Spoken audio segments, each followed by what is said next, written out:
ஹாரிஸ் ஜெயராஜ் ஏன் இன்னைக்கு ஹாரிஸ் ஜெயராஜ் எங்கேயுமே இல்லாமல் போனார்? அது காரணம் என்ன சொல்லுங்கள்?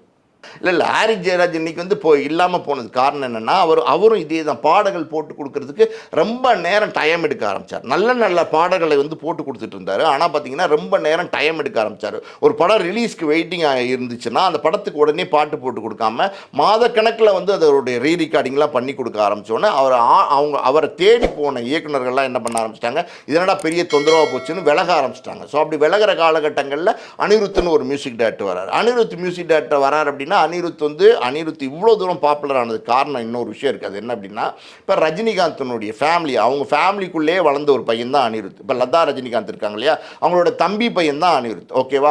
அப்படி இருக்கும்போது அந்த குடும்பத்துக்குள்ளே வந்து தனுஷ் இருக்கார். ஐஸ்வர்யாவை மேரேஜ் பண்ணியிருந்தால் தனுஷ் இருக்கார்.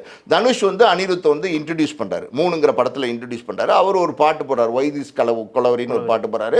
அது